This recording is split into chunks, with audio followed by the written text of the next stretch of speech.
If you're a middle-aged woman already showing signs of bone loss, you're in the right place. Bone loss, better known as osteoporosis, may seem inevitable, but you do have options, medications, starting a weightlifting program, but unfortunately, neither one of these are going to provide the building blocks of bone. Isn't it frustrating to know that there's a simple solution, but no one has shared it with you?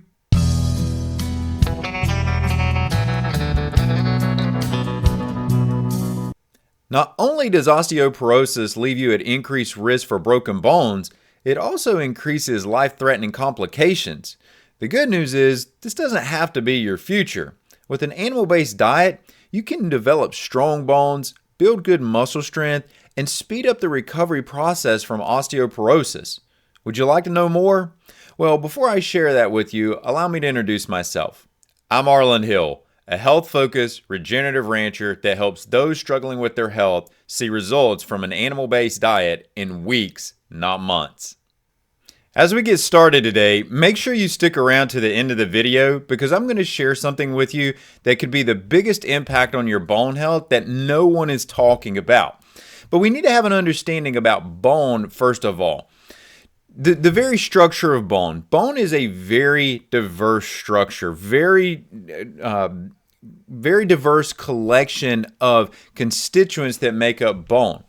Many times when we think about bone, we're often thinking about, just from a nutritional standpoint, about calcium, vitamin D, and those are certainly important, but those are just scratching the surface on what makes up bone. We need several things to support bone health. It's not just calcium or vitamin D. We need adequate amounts of protein to build the framework. We need collagen as an essential part of that as well. You need many other minerals in that conversation beyond just calcium. And interestingly, even nutrients like B vitamins play a role in bone health. So the point here is that when you think about bone, you want to be very, very inclusive or expansive, however you prefer to look at that, in regards to what you're looking to incorporate in to actually build good bone structure. And if we're going to be able to do that, that's going to require a very nutritionally diverse food source to help us accomplish that. Now, when you start to look at, well, what are foods that can support this level of nutritional delivery? Well, one of the things that we should first do is take a logical approach to this. So we're humans, we're animals, right? For sort of a broad way of looking at this. And as animals, that means that we're going to have a skeletal structure, we're going to have a muscle structure or our muscle system to support the skeletal structure there. So logically, when you look at the food supply, we would think about incorporating in foods that are going to be analogous to what we're trying to develop.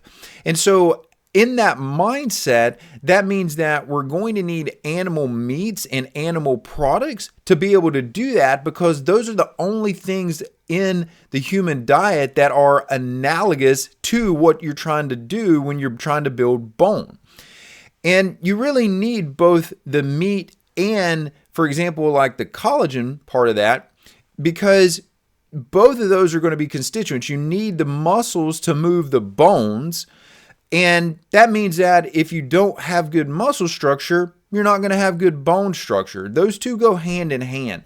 Just trying to hyper focus on bone is going to miss the mark here, because at the end of the day, you're not going to actually build the level of bone that you could if you didn't also focus on the muscle tissue as well.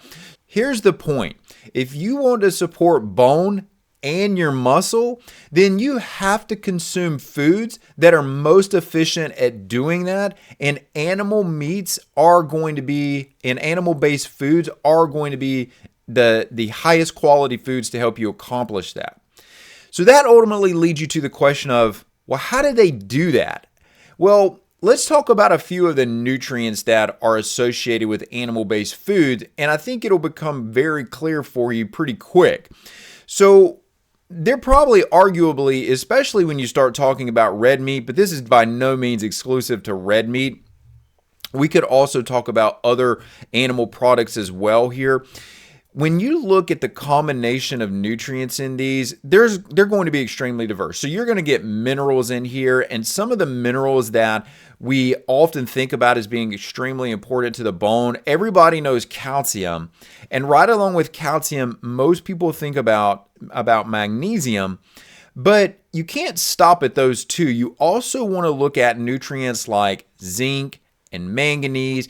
These are going to be important for helping control inflammatory processes, which I'll talk about here momentarily.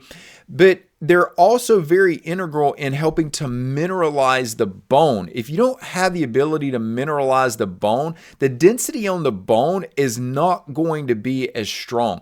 You're not going to see the development that you're looking for. So I want you to think beyond just calcium, but I also want you to think about the quality of that mineral that you're delivering. So when you're consuming minerals from an animal-based source, those minerals are more bioavailable. They're more easily assimilated compared to those minerals coming from other food sources in the diet. Plants don't have the same deliverability, the same bioavailability. They may even in some cases deliver more of the mineral, but they don't have the same bioavailability as when you get it from the animal-based source. And what may be at the very top of the list that really does not get the amount of attention that it absolutely deserves when it comes to the nutrients is going to be protein. Just think about this for a minute. I mentioned earlier how integral the skeletal system and the muscle system are to each other and how they really just give feedback and play off of each other and both support the other. So when you look at what develops muscle tissue, well, protein in the diet, adequate amounts of protein in the diet.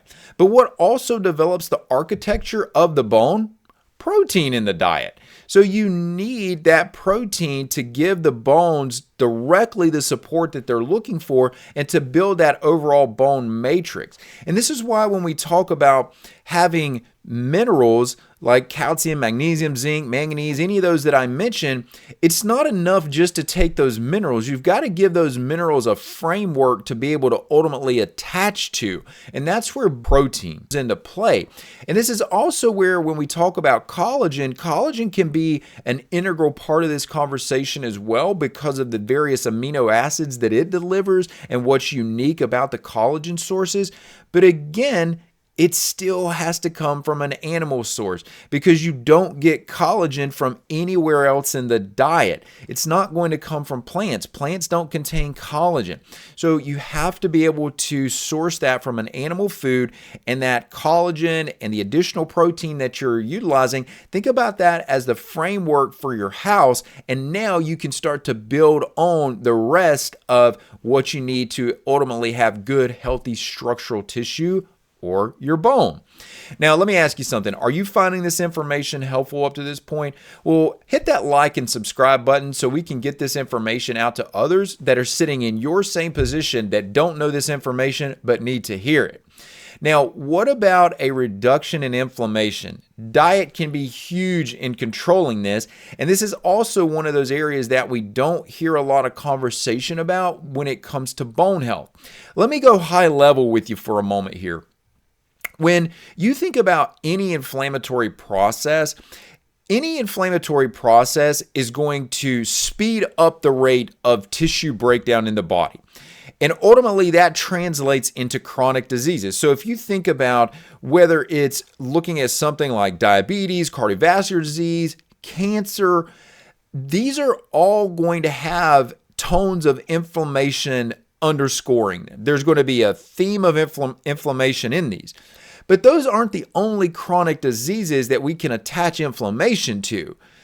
Osteoporosis, joint degeneration, those are also inflammatory processes. So now the question becomes, well, what about the diet? Well, the diet is either going to exacerbate the inflammatory process or mitigate the inflammatory process. So do we want to speed inflammation up or do we want to slow it down? Well, clearly you want to slow it down.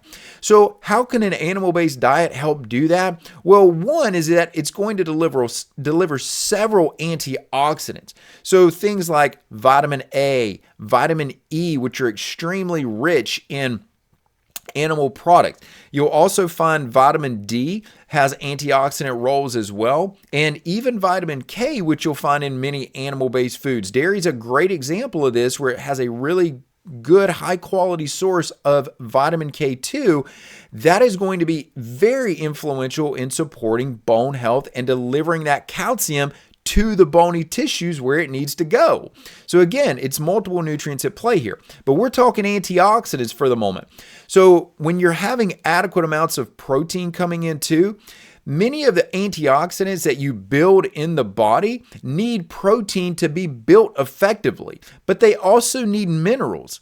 They need copper, they need zinc, they need manganese. And those are all going to allow for the efficient building of those antioxidants within the body that ultimately control inflammation, that in turn slow down the progression of osteoporosis and even begin to turn that around and allow you to develop the amount of bone density that you're striving for. Now, in addition to that, there's also going to be some unique antioxidants in here, like things like anserine and carnosine. You find those in beef. But what about the omega-3s? Well, you can get higher levels of omega-3s by focusing on good quality grass-fed and finished beef, pasture-raised animals, open-range chickens that are producing eggs. Those are going to give you higher amounts of omega-3s. And believe it or not, guys, we don't hear this association either, but omega-3s in adequate quantities can help reduce osteoporosis. Now, there's one other category of nutrients that I want to talk to you about, because these are very important as well, logically, but the reason I want to separate these out is because these are tied to a molecule called homocysteine. Homocysteine is a compound that we produce in the body. It's naturally produced, so there's nothing inherently wrong with homocysteine. The problem is that when homocysteine levels get too high, then it starts degenerating collagen, which of course is going to impact bone health. So nutrients like B12, B6, cysteine, these are nutrients that are dense in animal-based products, and especially when you're looking at trying to focus on bringing homocysteine down, you really need these nutrients in play to be able to accomplish that. Now, can you truly trust the source that you're using right now for getting your grass-fed and finished beef or pasture poultry? Well, with Harvest Hills Ranch, you can't. When you're ready for the convenience of pastured meats delivered directly to your door, visit harvesthillsranch.com. The link is in the description. As promised, I'm going to share with you a significant way that you can build bone that no one is talking about, and it's called the gut-bone axis. Now, you may have very well heard about things like the gut-brain axis, but the gut is tied to almost every single tissue throughout your entire body. And so that means that the bone is going to be affected by the gut health as well. So diets, as we know, are extremely important to gut health. No doubt you've seen this yourself. You have a couple of bad days of not eating well, and you see that your bowel characteristics change. Maybe you start developing some gas and bloating that when you're eating clean, you're not seeing those things. Well, there's no better way to get your gut to rebound and to start to heal and improve the integrity of your gut than having adequate amounts of protein and adequate amounts of nutrients available. That protein is going to directly improve the integrity of your gut lining, but there's also the impact that it has on the microorganisms in your gut. As you start to break down that protein, as that protein breaks down into its various subcomponents called amino acids, those amino acids can ultimately be converted to what are called branch-chain fatty acids, and those branch-chain fatty acids are an actual fuel source for the organisms in your gut, for the microbiota. And when you think about all the nutrients that are delivered through an animal-based diet, nutrients like vitamin A and vitamin D, these are nutrients that have been directly shown, B12 is another here, that have been directly shown to be able to stimulate the activity of the microbiota. So If you're looking to really try to bolster your bone health and do that through a unique mechanism, you've got to tap into this gut-bone axis, and an animal-based diet is going to be one of the ways that you can do that. Now, if you've already started weightlifting to improve your bone health, here's a detailed video to show you how to combine it with an animal-based diet. You can even reverse osteoporosis.